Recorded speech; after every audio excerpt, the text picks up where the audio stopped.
ছেঁড়া গেঞ্জিটাকে সেলাই করে তার উপর ঢলঢলে ফতুয়া পরে সবাইকে নিয়ে ঠাকুর দেখতে যাওয়া লোকটাকে বাবা বলে। এক কৌটো গোবিন্দভোগ চাল আর সামান্য ঘি বাঁচিয়ে রেখে পুজোর মধ্যে একদিন পোলাও রান্না করা মহিলাকে মা বলে।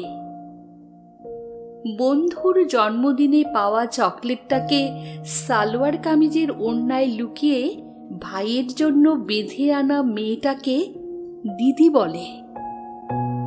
কাঠি আইসক্রিমটা অর্ধেক গলিয়ে ফেলে হাতে নিয়ে দিদির জন্য মাঠ পেরিয়ে ছুটতে থাকা ছেলেটাকে ভাই বলে। ফুলে ওঠা নতুন তাঁতের শাড়ি পরে দুটো ছোট ছোট ছেলে মেয়ের হাত ধরে বেরোনো বাতে পঙ্গু বৃদ্ধাকে ঠাকুমা বলে।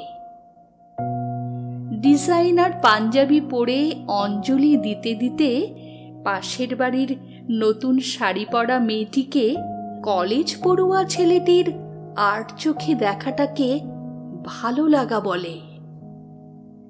টরেন্টো দুবাই থেকে ফিরে সবাই মিলে একজোট হয়ে অষ্টমীর রাতে স্কচের আসরে পাড়ার ইলেকট্রিশিয়ান বন্ধু হাবুকে নিমন্ত্রণ করাটাকে ছোটবেলার বন্ধুত্ব বলে। শিল্পীর হাতে 6 মাসের মেহনতে বানানো দুর্গা ঠাকুরটিকে নারী ছিন্ন করে বিক্রি করে সেই টাকায় অনাথ অসহায় পথশিশুদের জামা কাপড় কিনে দেওয়াটাকে মানবিকতা বলে। সপ্তমীর সকালে বউ ছেলে নিয়ে টানা গাড়িতে করে গ্রামের বাড়িতে হাজির হয়ে কাকা জ্যাঠাদের পা ছুঁয়ে প্রণাম করে তাদের আশীর্বাদ নেওয়া মানুষগুলোকে পরিবার বলে।